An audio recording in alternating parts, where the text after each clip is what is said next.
Huwag kayong mag-alala. Hindi ko kayo parurusahang lahat. Maliban sa kanya, mananatili siya dito bilang alipin ko.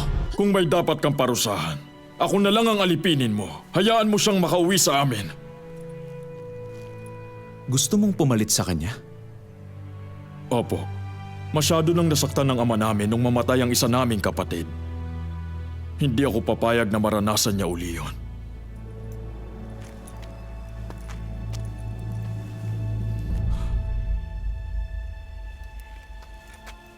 Walang kumuha sa kupita. Isa yung pagsubok. Gusto ko lang malaman kung talaga nagbago na ang mga kapatid ko. Mga kapatid? Tignan mo ako mabuti. Ako si Jose. Ang kapatid na nawalay sa inyo ng matagal na panahon. Nagbago na ako. Siya si Jose. At ngayon alam ko na ganun din kayo.